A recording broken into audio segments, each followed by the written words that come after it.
प्रश्न उत्तर करेंगे तुमुल कोलाहल कला के जयशंकर प्रसाद जिसके लेखक थे।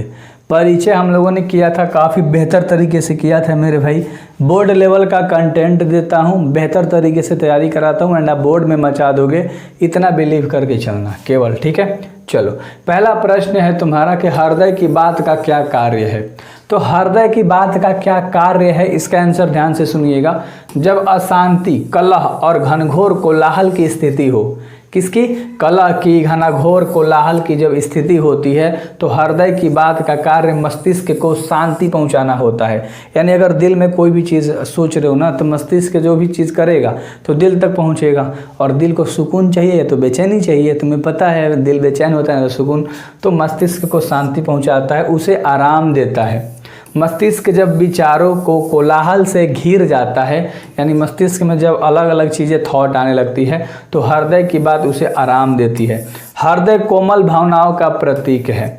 जो इमोशनल थॉट्स होते हैं ना, जैसे किसी का ब्रेकअप होता है, कोई छोड़ दे, कोई बोल दे, कोई है ना, तो इस तरह के बात को ये दिल लेता है।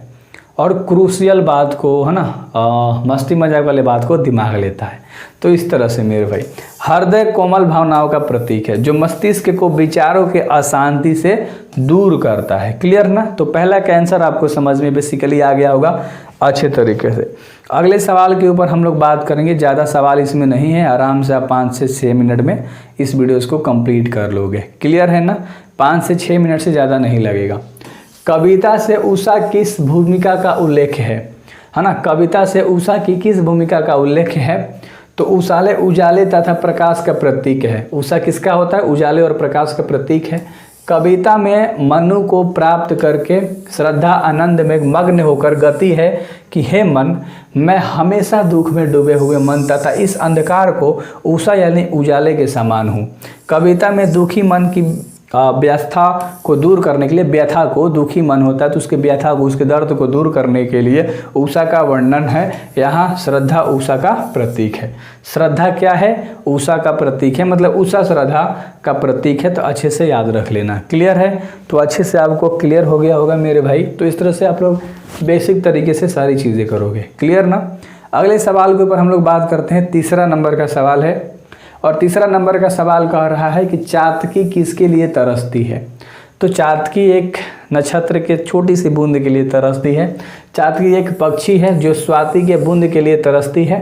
यह पक्षी केवल स्वाति नक्षत्र का ही जल ग्रहण करती है, यानी पीती है। इसलिए वह सालों भर स्वाति के जल की प्रतीक्षा करती है और जब स्वाति का जल मिलता है तो उसे ग्रहण करती है। केवल है ना, अच्छे तरीके से तो याद हो गया होगा। आसान से सवाल था कि एक पक्षी है जो कि स्वाति के बूंद को ग्रहण करती है, तो उसको, उस बूंद को पीना चाहती है। जब वो मौसम आता है तो अच्छे से आनंद लेके करती है, वरना वो ऐसे ऐसे पानी तो नॉर्मल पीते ही है। बरसात को सरस कहने का क्या अभिप्राय है। तो ध्यान से सुनिएगा। बरसात को सरस कहने का अभिप्राय यह है कि मरुस्थल में जहाँ पानी का नितांक अभाव होता है वहाँ धरती गर्मी के कारण तरसती है। साथ ही साथ वनस्पति, पशु पक्षी, अन्य प्राणी पानी पीने के बिना व्याकुल हो जाते हैं। ऐसी स्थिति में बरसात होने की जो मेरे भाई संभावनाएं होती है ना, वो होनी चाहिए। तो इस स्थिति में बरसात पर धरती जो है वो हरी भरी हो जाती है। ऐसी बरसात से चातकी के मन और तन मन से सरस हो जाती है। तन मन मतलब सरस हो जाती है। तो क्लियर है। और अगला सवाल हम लोग देख लेते हैं 5 नंबर का। फट इसको ख़त्म करते हैं यार, ज़्यादा समय नहीं लगाते हैं, ठीक है। देखो 5वां सवाल में काव्य सौंदर्य स्पष्ट करना है। तो इसमें कह रहा है कि पवन की प्राचीन में रुक्त जला जीवन जा रहा है झुका, इस झुसते विश्व वन में कुसुम ऋतु रात्रि मन। तो इसका मतलब आपको बताना है अच्छे तरीके से। देखिए इसका मैं आंसर बताता हूँ, ऋतु रात मन का, है ना। देखो ये लास्ट सवाल है तुम्हारा। जयशंकर प्रसाद द्वारा रचित यह पदांश छायावादी शैली का सबसे सुंदर आत्मगन है।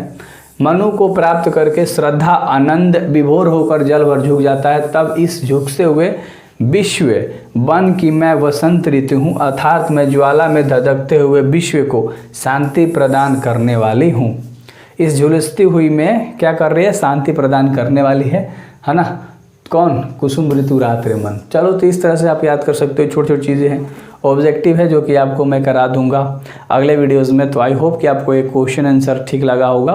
तो इसी तरह से आपको बैक टू बैक सारी चीज़ें मिल रही है मेरे भाई। तो बेस्ट तरीके से पढ़ाई करो ना, मचा दो बिल्कुल भाई। Okay, best of luck.